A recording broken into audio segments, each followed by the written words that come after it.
Today, I'd like to welcome Cathline James to the studio for our Heart and Food Beverage by Good to Grow.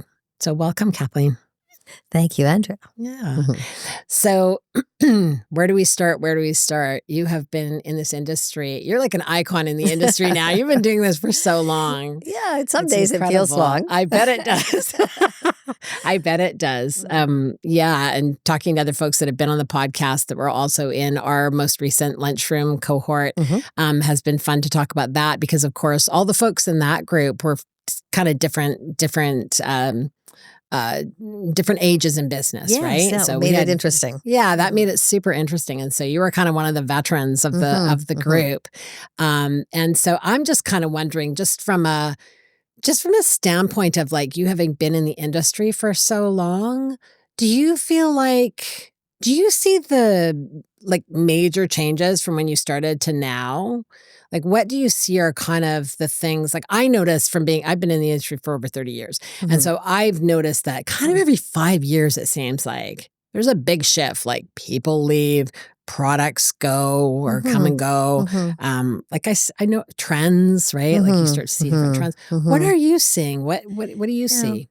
You know, it's interesting because when I started it, we were just focused on baked goods and going into bakery sections. That's a completely different business than shelf stable. And so I see huge shifts in how that's done.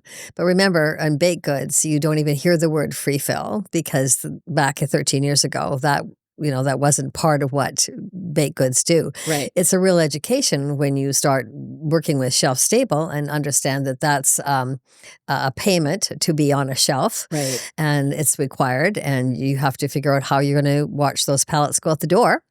And that's what used to happen. There was no fees, and now there are fees? There was no fees for baked goods. Okay. Now I understand that there's going to be a change in how they do baked goods. Okay. But what I experienced was a big shift to what happened when I started shelf stable. Was a re-education of the difference of those two businesses, right? I see. So it's more difficult for me to say what exactly has changed in, say, baked goods to today. Yeah. And what I hear is that those other things are coming as well in baked goods. So it'll be interesting. I think there's been just a change in the pace of how things move. Certainly 13 years ago, there was planograms, but not everything was planogrammed. Right. And now pretty much everything is planogrammed. Yeah. Well, those are big changes. How people work with brokers, I think, has changed, and probably has to change more in the future. So there's lots of changes. Wow. And do you feel like it's easy to roll with, or do you feel like I think the changes are easy to roll with. I think, it's really interesting when I stop and think about your question and say, wow, when we started, we were sort of 75% distributed by distributors and only 25% by direct. And right now our business is changed. We do a lot of direct shipments and a little bit less through distributorships than we once did. Wow. So that's a change. That probably helps your business though too, right? I mean, that's a nice shift in the business model. Yeah. Yeah. That just takes time to earn that, to be able to get in, to do that. Right. And how many products do you have all in? All in for shelf stable. Yeah. Is 6 units that go on the shelves. Yeah. And bakery goods sounds like it's a bigger number than it is because we do food service and we do specifically the weights and grammage that particular customer needs. So it may be a cranberry orange muffin, for example, that we do from day one. Yeah, it's still very popular today, one of the most, and but that is done in 3 different sizes, so that makes it 3 different SKUs. But it's a mother batch, is what we're doing. Wow, so it's challenging in a way because you're servicing all these different kinds of customer needs. But cool that you can service them all in the same day in production. That is cool. Right? Well, that's cool. That's efficiency. Yes, that's efficient, and that doesn't happen overnight. I know that takes a lot to get there. Mm-hmm. That's interesting. And you're distributed all over Canada as well, right? Mm-hmm. Yeah. in the U.S. or you're not in the U.S.? We made our sojourn into the U.S. too soon. And that was at a time when we didn't have enough of a structure of the company people around me to make that easy to do. Right.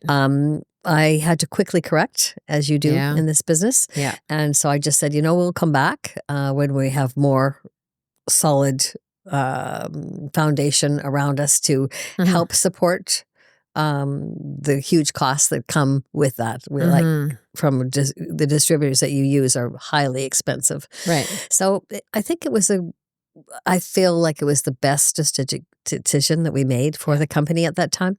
And we're definitely going to export again. Right. We may not go south. We may go elsewhere. Yeah. Okay. Yeah. It's interesting. We were talking about in past podcasts, talking about, kind of the grit that's required to do this business, because what you just talked about was like a pivot and then recover, right? Yes, like pivot, recover, twice. Pivot, recover. Yeah. And so that COVID recover and actually pivot to shelf stable, that was cool. And then to go into the U.S. too soon after that is why we had to quickly correct and make sure that we had the stability behind us to manage the huge costs that cost to get it off the shelf. So just from a personal, emotional standpoint of having to manage all of these changes, all of these things obviously are costly too, right? They cost a lot of money to go through this. What's your... I'm going to assume that you have a very supportive family. Yes. With all of this. Yeah, I do. Yeah. And wonderful husband. That's a rock behind me for sure. Absolutely. Yeah. I feel like this is really an important piece to all this actually is what is your support system? Yeah. It may be a women-owned business, but I tell you, this women in business would probably not be there if I didn't have such tremendous support from the home fire. Right. Yeah, I think that I think that's important too, because again, these pivots and changes, and as I said, just this seems to be a theme right now. Even on the podcast of talking about these all of the challenges that folks have to go through. It isn't an easy thing. You have to keep your sense of humor. I think we're all making a lot of jokes about, surviving the tariffs. Are you kidding? But, we have to do it. We just go forward. And so I think, resilience-wise, you've really just got to pull on your inner strength in every way that you can to just not focus on the issue as much as your pivot and your reaction to how you're managing it. That's where the focus has to be, right? I loved how you had you were really you really stepped forward actually quite quickly with the whole situation with the tariffs. And I saw the emails flying of like, I don't want to work with, I want to find Canadian alternatives. And yeah, I mean, I think did you? Were you able to? Yes, a lot of the largely. Things? And we are purchasing one ingredient from a fabulous company in the U.S. who are every bit as much as passionate about these tariffs as I am. Yeah. And so that's nice. I mean, we've got a lot of wonderful American friends, It's true, right? I mean, this is the part that I think is really sad about all of this is that for the most part, when you talk to Americans, when we were down in Anaheim for the Expo West show, they just feel terribly. Like when you say you're from Canada, they say, I'm so sorry. Now it's the shoes on the other foot of saying sorry, right? It's always the Canadians that say sorry, but now it's Americans saying sorry to us. So yeah, I mean, I feel terrible that it's impacting them in such a negative way. Yes. We're all in this together. But there'll be solutions coming. Yeah. Yeah, and we have to keep going, right? Obviously, we have to keep going, and you have certainly kept going. You have some exciting things coming down the pike with a new product launch. Yeah. Oh, man. I wanted to do this since the day I started. Really? Yes. It's really interesting because, I felt like if I can just step back for a moment and say why I went into baked goods to beginning is, I felt like an emergency to me is that there was just not a lot of healthy products on the market. mentioned, it's 2011. I haven't started Wise Bites. And I'm hearing that baby food has melamine in it and watermelons are blowing up in fields.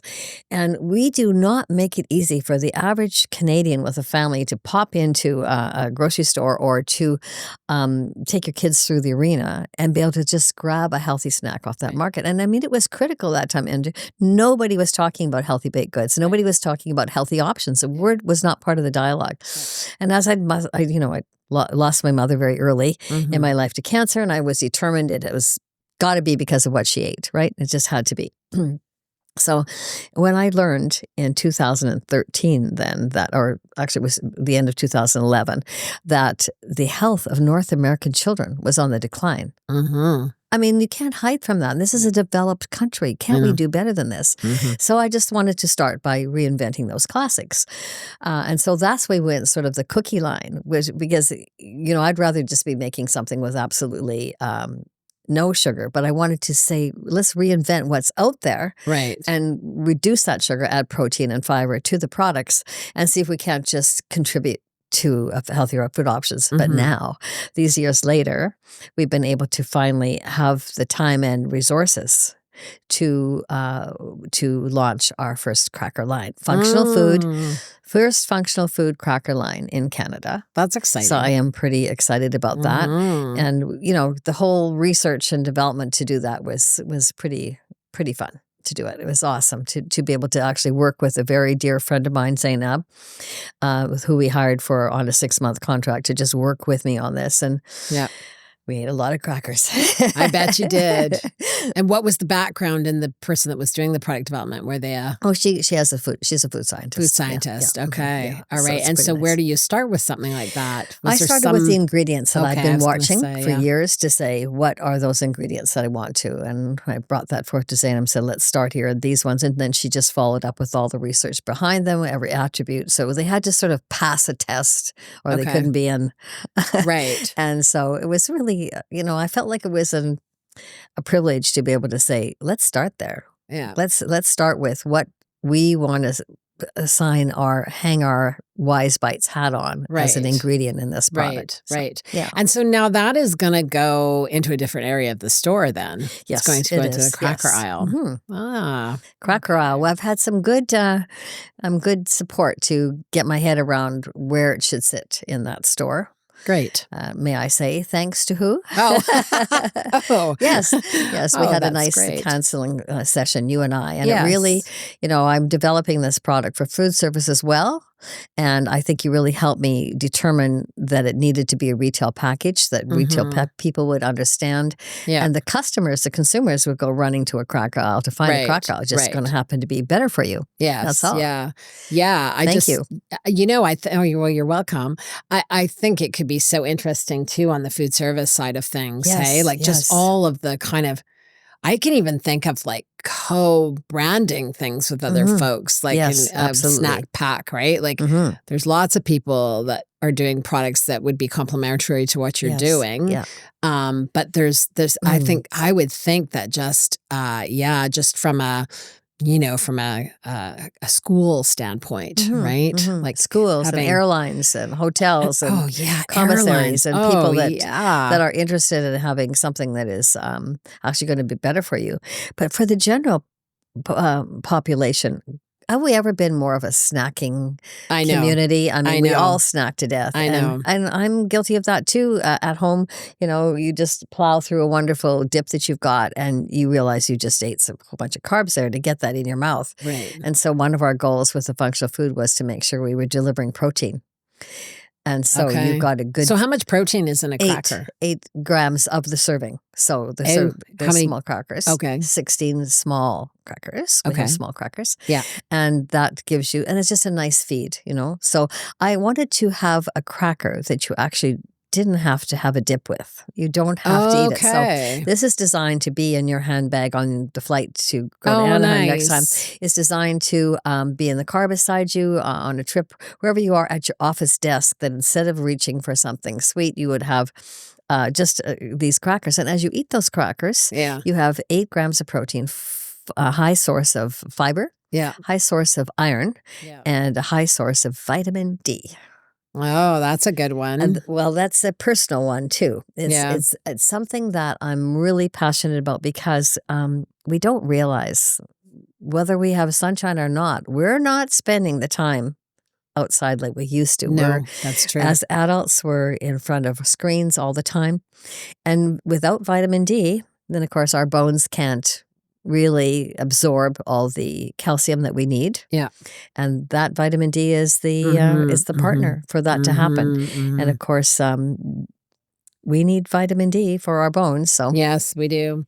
I've got to tell you, I think I've got a sales strategy for you for the airlines because as soon as you were saying this, I was thinking, what's the thing that everybody does? Like, so a lot of times you get on a flight and you're starving, right? It's weird. You're traveling, you're trying to get to the flight, all that kind of stuff. And so you get on the flight and you're like, I'm starving. Okay. What do people that travel a lot, do you know what what you order? What do you order?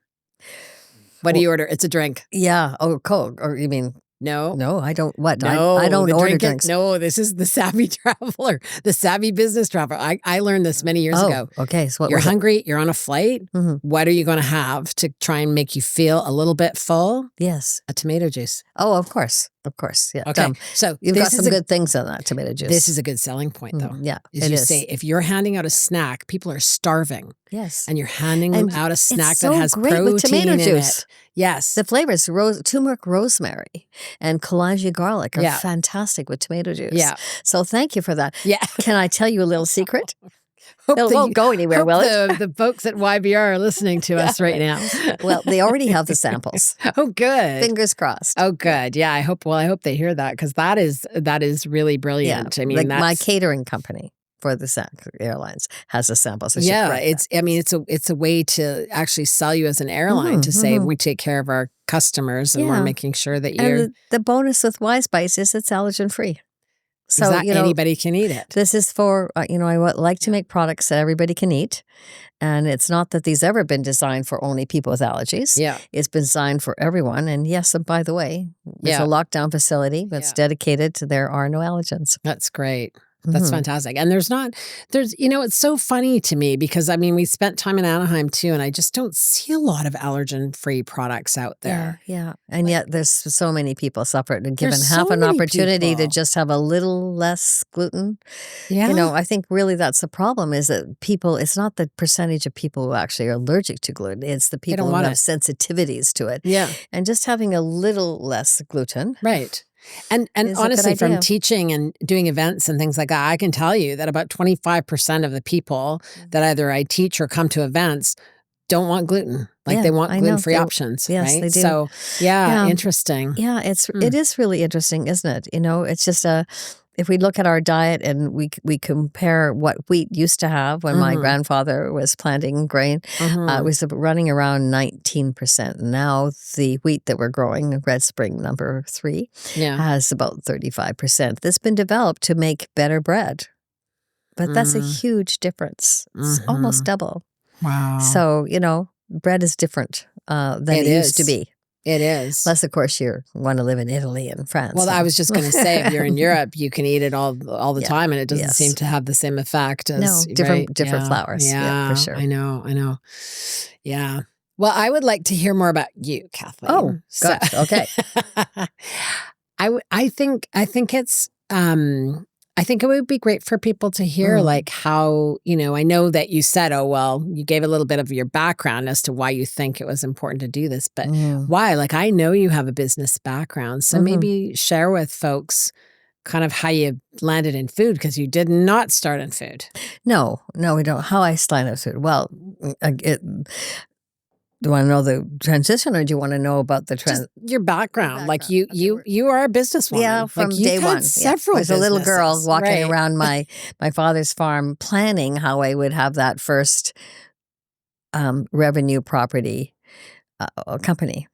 You're kidding. No, I was 10 years old when my father challenged me to sell that building over there. And I didn't. I was unsuccessful. But he told me he'd give me $1,000 if I did.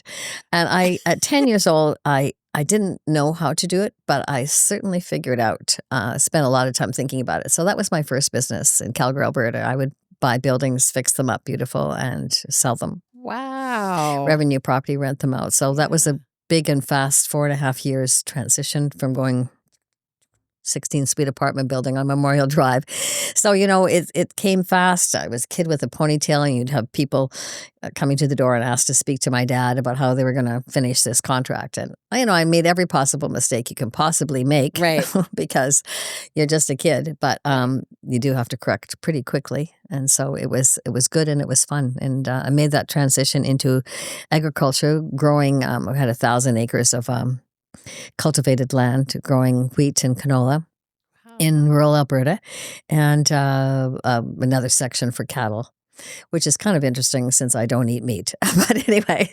at that time, that's what I was doing in my life. And let's talk about transitions, right? Yeah. But I still always had it in the back of my head that the diet is why my mother got cancer. That this wonderful, tremendous cook that she was, tremendous baker, but lots of meat followed by apple pie, which is really, those two combinations of meat and pastry are really tough to digest. Yeah. And so, I was committed that from 15 on that had to do it. So I'm deeply interested in agriculture. I mean, as a woman on the farm, I wasn't just married to someone who was farming. I was farming. You were the farmer, Yes, absolutely. And had been farming when I was really young with my father. So, I really was interested in how to make your crops grow better, and the dangers of using too much fertilizer or chemicals to grow your grain. So, it's just there. If you're interested in it, and the effects of something happens at the end result of how you grow that crop, it's interesting. And then I made that transition completely away from the farm, and I went into high-end retail in Victoria, and that was a really fun time. It was 10 years, partying in and party on the way out. It was good. And then I moved to Switzerland. And I was working there with some projects to write training modules for women in developing countries, and was very privileged to get to deliver on that. Such a wide, I've lived a whole lifetime 7 times, I think. You kind of have. I feel like you've had many lifetimes, eh? Yeah. By choice. I wanted to try to experience as many possible businesses as I could. So when I came back to Canada, I thought, there's one more business in me here. I want to try this one more business. And I've always been really curious what it's like to manufacture a product, to handle procurement, production, and sales. Wow. I was super curious of how you could make that work. I knew how retail could work, because the trick there is open to buys, and how you manage your first buys in such a way that you can actually manage an inventory on sale. Yeah. There's a reason why people can put their clothes on their wardrobes on sale and still be able to have the door open. Right. So now we're back sitting here looking at what would be the most logical items that I could produce and manufacture. And it seemed like food would be, because I had experience of growing. I knew what we were looking for crops. And it just felt like through my own experience with family that it would be really a fun project to be able to say, what can you do to make it easier for people to have a healthy option? Right. So we ended up with Wise Bites. That was the start of it all. So, and what you did not mention in there is that you have children too. Oh, yeah. You had time in there somewhere. Yeah, I don't know if it was like when you were in the farm, or you were in Switzerland, or you were my first child when I was in Calgary, Alberta, and managing the properties for revenue properties. Yeah. And then when I went to the farm for 10 years, we had our second child. Okay. A little boy, which is pretty cool. And then just one more child before I left the farm. And then I moved to Victoria, and I was single as a single mom, raising those 3 kids with that next business for 14 years. Yeah. So that was, challenging at times, because particularly when the 3 of them one was 13, one was 9, and one was 6. And so that was an interesting time, because they were all 3 different schools, and I was running a business. And that year was challenging because everybody had different interests. Yeah, see, you just leveled yourself up again by saying this. Oh, I don't know. No, you did. Did I forget to mention I didn't do it all well? Yeah. Who does? Come on. I mean, we just try and make it work. I was a single mom too.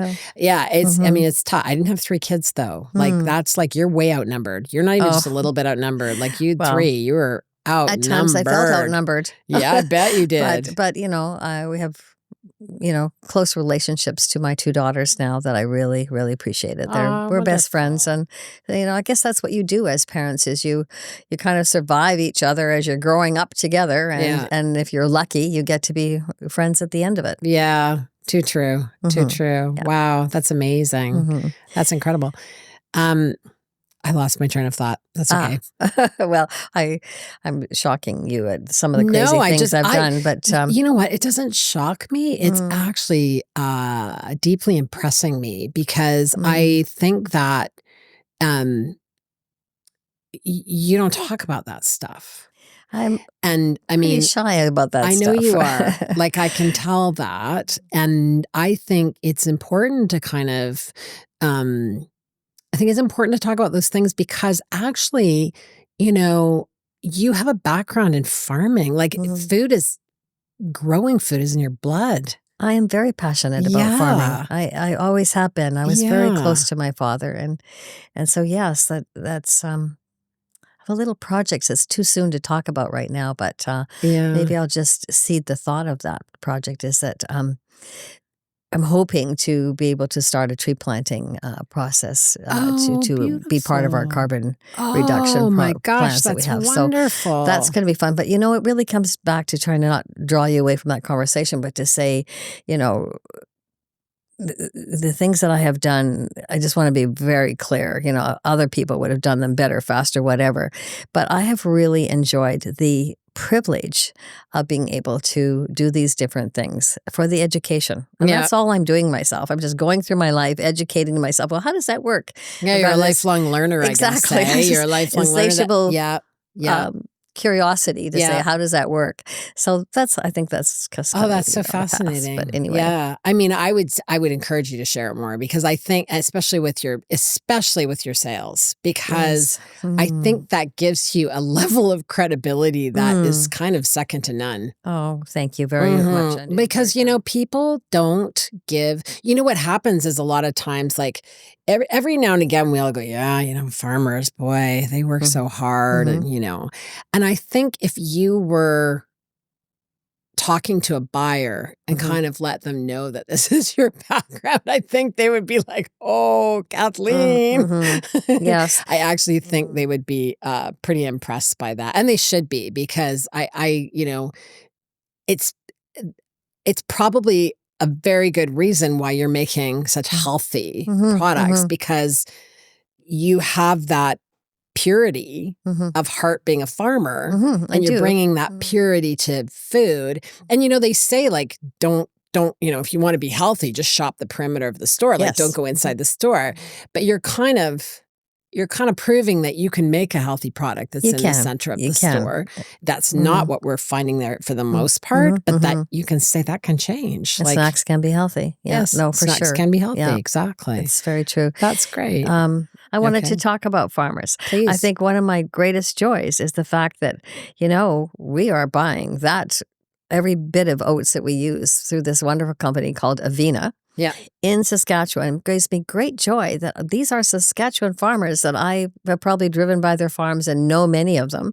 And, it's fun to sort of send out a box to them and say, this is where your oats ended up, Oh, that's neat. But the pea protein is coming Canadian, right? It's coming from Regina. Now chickpea flour. I mean, these are all this is your campaign. I actually think this is a fabulous campaign for the tariff thing that's happening. I actually think you really need to talk about this as a farmer, as a processor, as a BC buyer, our cranberries, our blueberries. I mean, it's who we are. We got as much possible Canadian as we possibly can get in there. And if somebody can please make me sunflower seed butter in Canada and who's listening to this, I would love it because, the more I probably know someone that could make it for you, actually. There's a young company that's up and coming, and they're making seed butters. Oh, that's wonderful. So, yeah. That's wonderful to know. Yeah. Maple syrup is, of course, it's Canadian. All of those things, you can buy so much Canadian. Yeah. And, just as an aside, this tariff thing, there's going to be great things come out of that.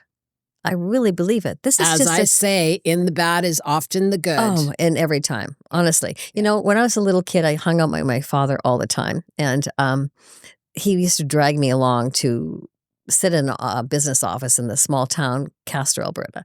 Yeah. And I'd be sitting there bored to sobs. And I was reading a sign on the wall that it has impacted me every day of my life on this office wall. It was an insurance person, I think. And the sign said, in the very worst of us, there's so much good, and the very best of us, there's so much bad. And I think, okay, this is what's happening with tariffs, but look at the wake-up call. Right. I know. I want to do next, if I ever wanted to buy canola, which we don't use now, but when I first started, we did. And I was so shocked because I was growing canola oil at the time. I still had a farm at Lacombe.